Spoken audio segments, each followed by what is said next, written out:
ओ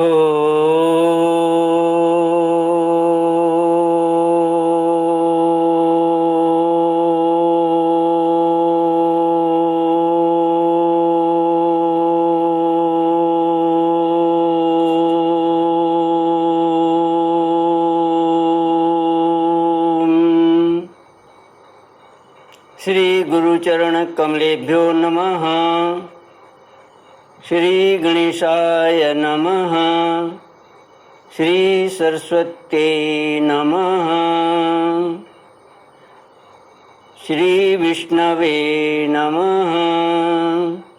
श्री कृष्ण गोविंद हरे मुरारे, हे नाथ नारायण वासुदेव। श्री कृष्ण गोविंद हरे मुरारे, हे नाथ नारायण वासुदेव। हे नाथ नारायण वासुदेव। हे नाथ नारायण वासुदेव। श्री कृष्ण गोविंद हरे मुरारे, हे नाथ नारायण वासुदेव। ओम नमो भगवते वासुदेवाय। ओम नमो भगवते वासुदेवाय।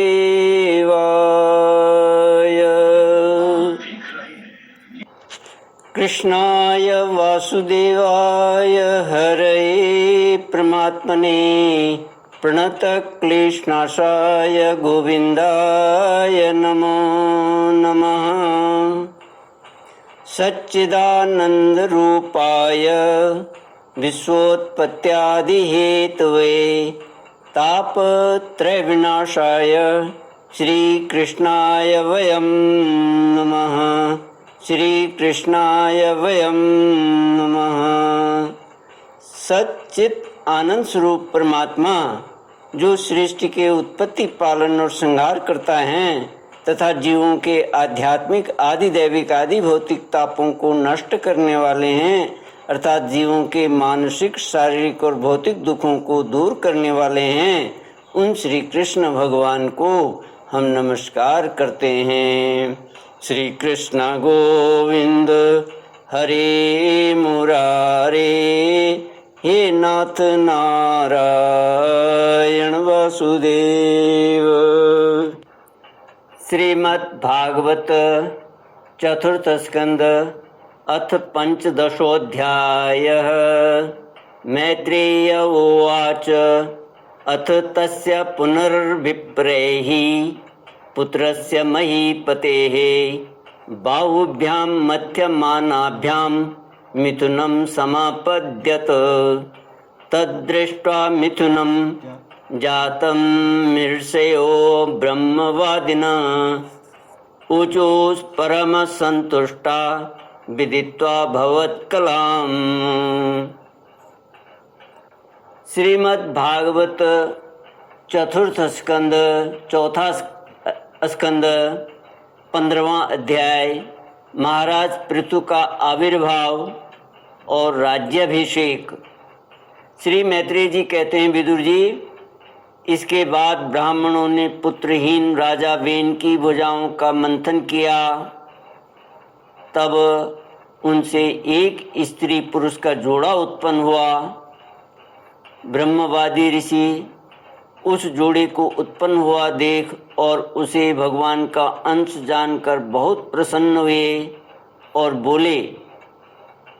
ऋषियों ने कहा, यह पुरुष भगवान विष्णु की विश्वपालिनी कला से प्रकट हुआ है और यह स्त्री उन परम पुरुष की अनपायनी, कभी अलग न होने वाली शक्ति लक्ष्मी जी का अवतार है। इनमें से जो पुरुष है वह अपने सुयश का प्रथन विस्तार करने के कारण परम यशस्वी पृथ्वी नामक सम्राट होगा। राजाओं में यही सबसे पहला होगा। यह सुंदर दांतों वाली एवं गुण और आभूषणों को भी विभूषित करने वाली सुंदरी इन पृथु को ही अपना पति बनाएगी। इसका नाम अर्ची होगा। पृथु के रूप में साक्षात श्री हरि के अंश ने ही संसार की रक्षा के लिए अवतार लिया है और अर्ची के रूप में निरंतर भगवान की सेवा में रहने वाली उनकी नित्य सहचरी श्री लक्ष्मी जी ही प्रकट हुई। श्री मैत्रेय जी कहते हैं, विदुर जी, उस समय ब्राह्मण लोग पृथु की स्तुति करने लगे। श्रेष्ठ गंधर्वों ने गुणगान किया, सिद्धों ने पुष्पों की वर्षा की, अप्सराएं नाचने लगीं। आकाश में शंख, तुरही, मृदंग और दुदुम्भी आदि बाजे बजने लगे। समस्त देवता, ऋषि और पितर अपने अपने लोकों से वहाँ आए। जगत गुरु ब्रह्मा जी देवता और देवेश्वरों के साथ पधारे। उन्होंने वेणु कुमार पृथु के दाहिने हाथ में भगवान विष्णु की हस्त रेखाएं और चरणों में कमल का चिन्ह देखकर उन्हें श्री हरि का ही अंश समझा, क्योंकि जिसके हाथ में दूसरी रेखाओं से बिना कटा हुआ चक्र का चिन्ह होता है वह भगवान का ही अंश होता है। श्री कृष्ण गोविंद हरि मुरारे, ये नाथ नारायण वासुदेव। वेदवादी ब्राह्मणों ने महाराज पृथु के अभिषेक का आयोजन किया। सब लोग उसकी सामग्री जुटाने में लग गए। उस समय नदी, समुद्र, पर्वत, सर्प, गौ, पक्षी, मृग, स्वर्ग, पृथ्वी तथा अन्य सब प्राणियों ने भी उन्हें तरह तरह के उपहार भेंट किए। सुंदर वस्त्र और आभूषणों से अलंकृत महाराज पृथु का विधिवत राज्याभिषेक हुआ। उस समय अनेकों अलंकारों से सजी हुई महारानी अर्ची के साथ वे दूसरे अग्निदेव के सदृश जान पड़ते थे। वीर विदुर जी, उन्हें कुबेर ने बड़ा ही सुंदर सोने का सिंहासन दिया तथा वरुण ने चंद्रमा के समान श्वेत और प्रकाशमान छत्र दिया, जिससे निरंतर जल की फुइयाँ झरती रहती थीं। वायु ने 2 चंवर, धर्म ने कीर्तिमयी माला, इंद्र ने मनोहर मुकुट, यम ने दमन करने वाला दंड, ब्रह्मा ने वेदमय कवच, सरस्वती ने सुंदर हार, विष्णु भगवान ने सुदर्शन चक्र, विष्णु प्रिया लक्ष्मी जी ने अविचल संपत्ति, रुद्र ने 10 चंद्राकार चिन्हों से युक्त कोश वाली तलवार, अंबिका जी ने 100 चंद्राकार चिन्हों वाली ढाल, चंद्रमा ने अमृतमय अश्व, त्वष्टा विश्वकर्मा ने सुंदर रथ, अग्नि ने बकरे और गौ के सींगों का बना हुआ सुदृढ़ धनुष, सूर्य ने तेजोमय बाण, पृथ्वी ने चरण स्पर्श मात्र से अभीष्ट स्थान पर पहुंचा देने वाली योगमयी पादुकाएं, आकाश के अभिमानी ध्यो देवता ने नित्य नूतन पुष्पों की माला, आकाश बिहारी सिद्ध गंधर्ववादी ने नाचने, गाने, बजाने और अंतर्धान हो जाने की शक्तियां, ऋषियों ने अमोघ आशीर्वाद, समुद्र ने अपने से उत्पन्न हुआ शंख तथा 7 समुद्र, पर्वत और नदियों ने उनके रथ के लिए बेरोक-टोक मार्ग उपहार में दिए। इसके पश्चात सूत, मागध और बंदीजन उनकी स्तुति करने के लिए उपस्थित हुए। तब उन स्तुति करने वालों का अभिप्राय समझकर वेन पुत्र परम प्रतापी महाराज पृथु ने हंसते हुए मेघ के समान गंभीर वाणी में कहा। पृथु ने कहा, सौम्यसूत, मागध और बंदीजन,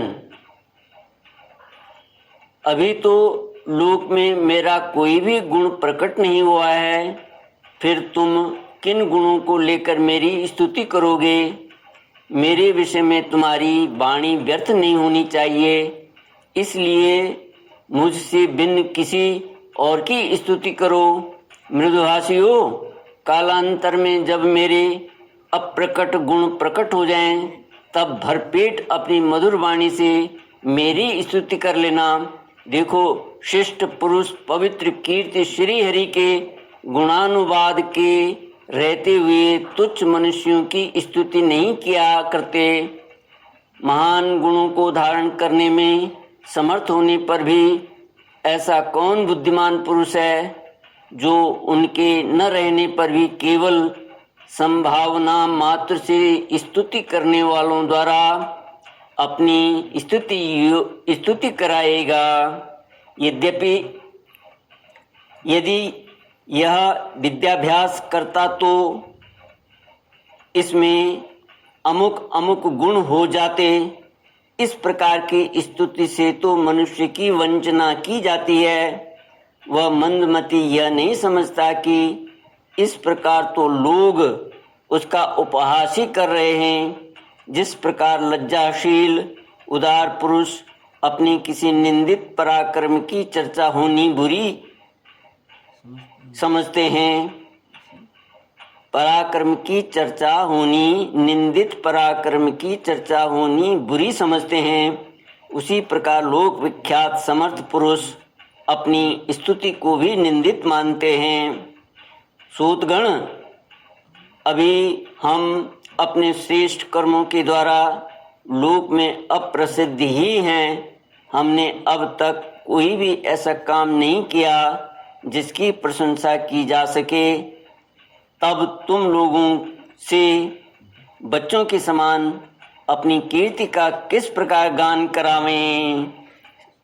श्री कृष्ण गोविंद हरि मुरारी, हे नाथ नारायण वासुदेव।